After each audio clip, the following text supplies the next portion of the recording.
আমার এখন 32 বছর বয়স। আমি কি জীবনে ইচ্ছা করলে আর 12 বছরে ফিরে যেতে পারবো? আজকের মাহফিলের প্রধান অতিথি, ওনার বয়স মনে করেন এখন 60 বছর।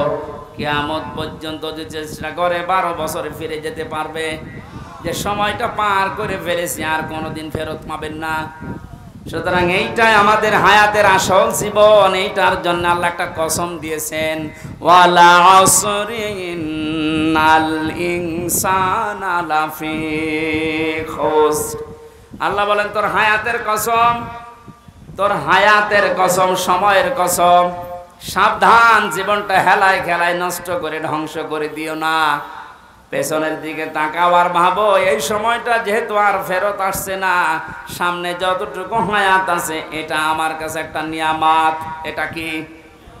ফামান সুহসিহা আনিন নার ওয়া উদখিলাল জান্নাতা ফাকাদ ফাজ ওমাল হায়াতুদ দুনিয়া ইল্লা মাতাউল গুরুর।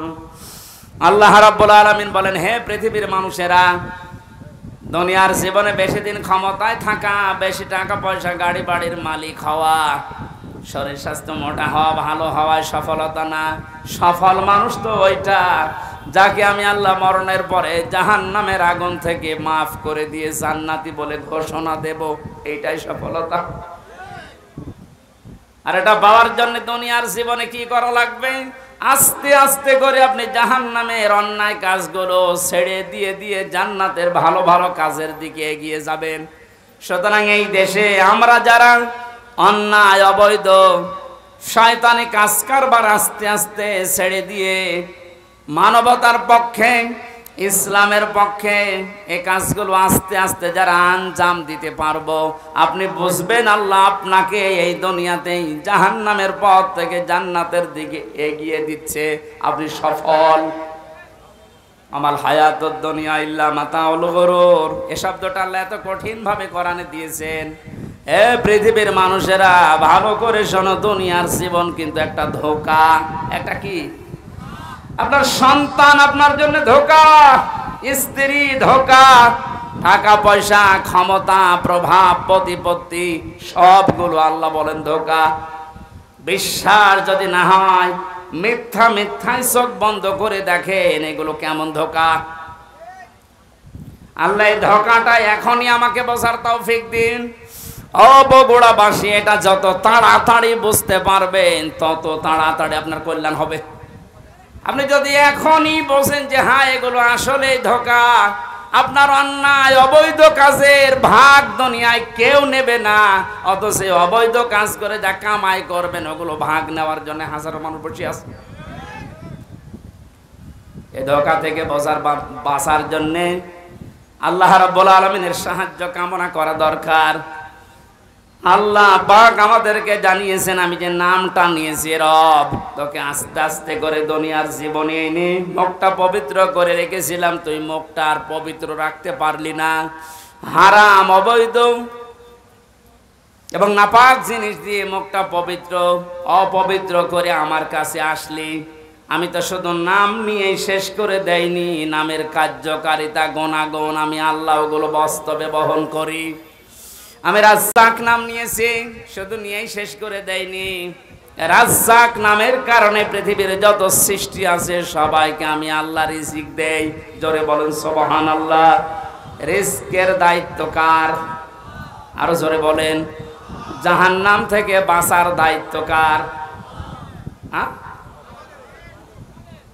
যেইটার দায়িত্ব আল্লাহ আমাদেরকে দিয়েছেন ওইটার বিষয়ে আমরা বেখবর হয়ে আছি, বেহুশ হয়ে আছি। আল্লাহ আমাদের আমলের, ইমানের উপরে ভিত্তি করে আখিরাতে নাজাত দেবেন, এইটার কোনো খবর আমাদের নেই। অথচ যেটার দায়িত্ব আল্লাহ নিজের হাতে নিয়েছেন ওইটা নিয়ে পেরেশান হয়ে আজ হাজারো মানুষ জাহান্নামের টিকিট কেটে বিদায় নিচ্ছে। আল্লাহ মাতাউল গরুরটা একটু বসার তৌফিক আমাদেরকে দাও না, বলেন আমিন। এখানে এমন আল্লাহর উপর আমরা ঈমান এনেছি যার অস্তিত্ব আছে, যার নাম আছে, আর প্রতিটি নামের গুণাগুণ আছে, কার্যকারিতা আছে। তিনি হুকুম দিয়েছেন, তিনি আরকান দিয়েছেন। এগুলো যারা বিশ্বাস করে বাস্তব জীবনে মানতে পারে, এই মানুষগুলোই আসল নেকির কাজে আছে। ওয়াল ইয়াউমিল আখিরি, কিয়ামতের ময়দানের বিশ্বাস দৃঢ় থাকা লাগবে। কিসের বিশ্বাস? জন্মের পর থেকে আমার মনে হয় আমরা এই শব্দের সাথে পরিচিত যে কিয়ামত হবে, কিয়ামতে জবাব দেওয়া লাগবে। এটা যে নেকির কাজ, এটা যারা বিশ্বাস করেছিল তাদের জীবনের দিকে আপনি তাকান। আল্লাহ ঘটনাগুলো এমনি খেলা করার জন্য শুনিয়েছেন তা না।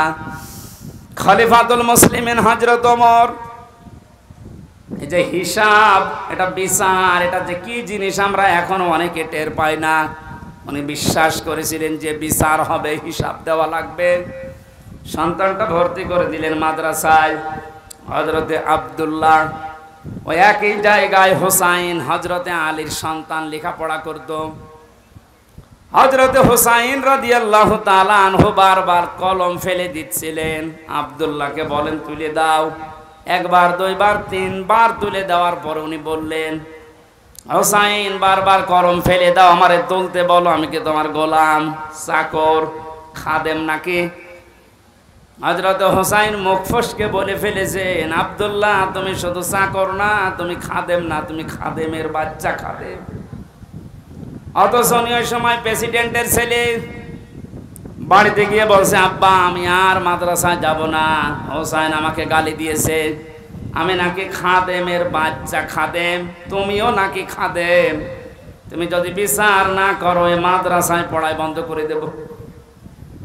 খলিফাতুল মুসলিমিন হযরত ওমর বললেন, সন্তান এখন না, বিচার জমার দিন নামাজের সময় করব। খুতবা দিচ্ছিলেন, ডাক দিয়ে বললেন, হোসাইন এখানে আসো। বলে হ্যাঁ, সামনে আসো। তুমি আমার সন্তানটাকে গালি দিয়েছো? বলে হ্যাঁ দিয়েছি। কেন দিলে? ইমাম হোসাইন ডাক দিলেন, খলিফা বুকে হাত দিয়ে বলেন তো, আপনি কি আমার নানার খাদেম ছিলেন না? আমি তো দেখেছি আপনি আমার নানার খেদমত করছেন। খাদেমের ছেলেকে খাদেমের বাচ্চা বলেছি, অসুবিধা কি? হযরত ওমর কেঁদে ফেললেন।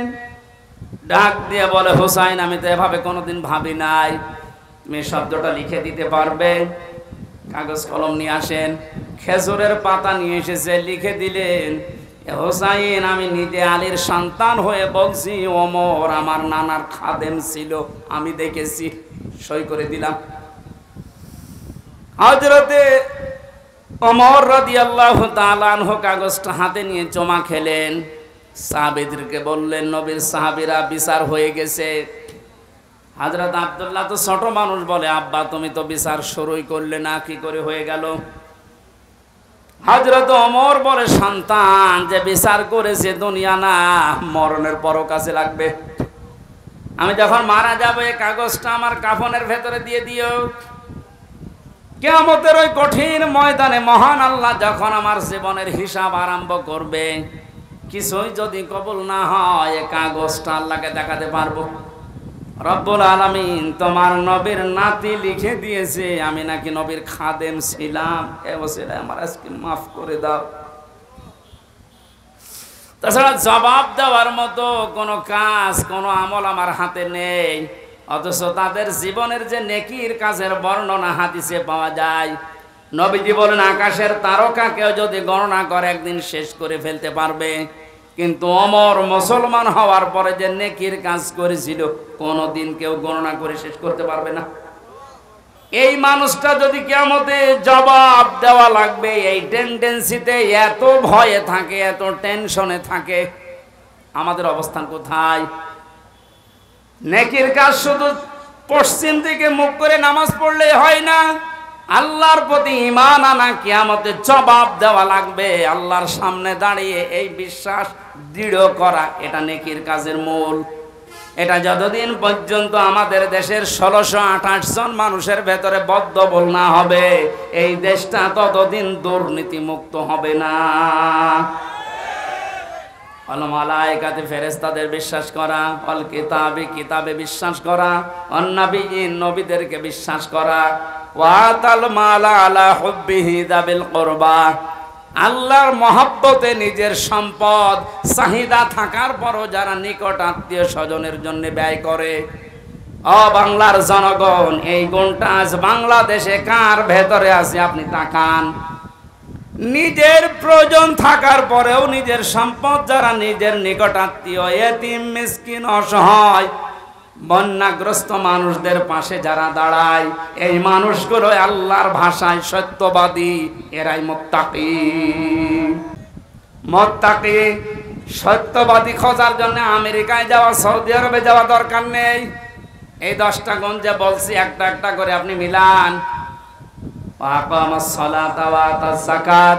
দুনিয়ায় যারা নামাজ কায়েম করার জন্য চেষ্টা চালায়, সম্পদ থাকলে যারা যাকাত দিয়ে দেয়, যারা ধৈর্য ধারণ করে বিপদে আপদে মুসিবতে, দুনিয়ায় কোনো বিষয় যদি একবার ওয়াদা দিয়ে ফেলে, জীবন চলে গেলেও তারা ওয়াদা রক্ষা করে।